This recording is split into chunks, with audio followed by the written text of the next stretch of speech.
जय श्री राम दोस्तों, स्वागत है आपका आज की वक्त पे चर्चा में। भारत की चींटियों और गिलहरियों पे, मेहनत कश लोगों पे, टैक्स पेयर्स पे, जो लोग ईमानदारी से अपनी ज़िंदगी जीते हैं, उन 125 करोड़ देशवासियों के ऊपर मैंने कल एक चर्चा डाली परसों कि ये हैं जो भारत के साथ भारत के लिए खड़े हैं।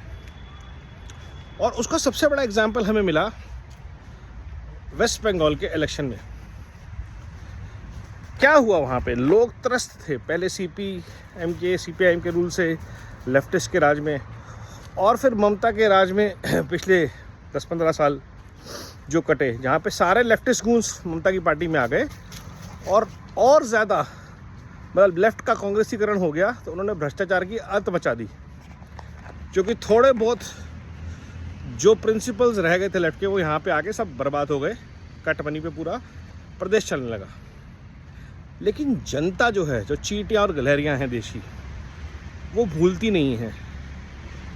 40 साल के बाद जब शासन बदला तो उस जनता ने सब चीज़ याद रखी, कौन कहाँ कैसे क्या किया है। हम सबका खून उबला था जब हमने संदेश खाली जैसे हादसे होते देखे बंगाल में, जहाँ महिलाओं के साथ अभद्रता और बांग्लादेशियों द्वारा आतंकवाद फैलाया जा रहा है पूरे राज्य में। और आज जब बंगाल में हवा बदली है तो सबसे पहले ये कॉकरोच और उसके बाद इनको सपोर्ट करने वाली दीमकें सब त्राहिमाम कर रहे हैं। और आज कोई पैरासाइट इनको बचाने नहीं आ रहा। क्यों? क्योंकि देश की चींटियों और देश की गिलहरियों ने चुनाव ऐसा किया। और ये पहली बार नहीं हुआ है। आप याद कीजिए 2001-2 में जब गुजरात ने कांग्रेस को बाहर फेंक के मोदी जी को चुना था, या महाराष्ट्र ने कांग्रेस शिवसेना को त्याग के भाजपा को चुना था, या जब यूपी ने बहुजन समाज पार्टी और अखिलेश यादव के राज्य के बाद योगी जी को चुना था। ऐसा ही होता है जब देश की चींटियां और गिलहरियां इकट्ठा होती हैं और देश चुनता है योगी, फडणवीस, मोदी, शुवेंदु, हेमंत जैसे लोग, और वो बनाते हैं एक सॉलिड टीम ऐसे लोगों की जो हमेशा देश के लिए कुछ करना चाहते थे बट मौका नहीं मिल रहा था।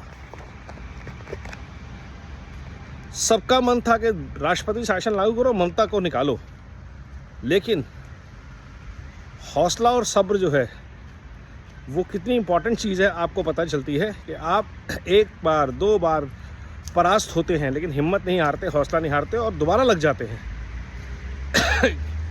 किसी को सैक करना आसान है, लेकिन जनता उसको हराए उसका स्वाद अलग होता है। और उसके बाद जनता जो चाहती थी वो हो जाए तो सोने पे सुहागा। और बंगाल में वो होता हुआ हम देख रहे हैं। ऐसा ही पंजाब में होना है, क्योंकि पंजाब का जो सबसे बड़ा जहर है, एक खालिस्तान का और दूसरा चिट्टे का, नशे का। ये 2 काम अगर कोई पंजाब में ठीक कर सकता है तो वो भाजपा है, सिर्फ भाजपा।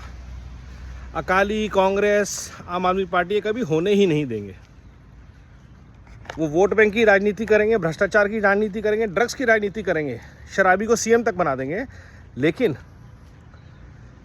इस पर लगाम नहीं लगा पाएंगे, क्योंकि ना लगाना आता है, ना इंटेंट है, ना भारत के प्रति वो भाव है कि पंजाब का भारत में क्या रोल रहा है, हिस्सा रहा है, संस्कृति में, आज़ादी के संघर्ष में उसका क्या सम्मान होना चाहिए। वो सबसे बड़ी बात है।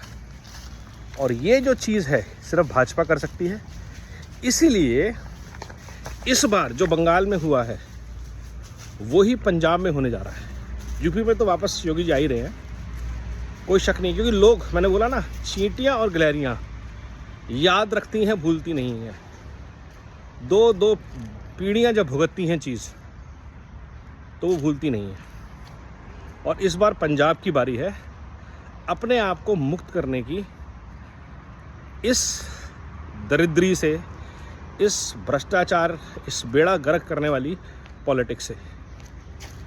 जिन्होंने आपके लिए 84 किया, आपने उनको बार बार चुना।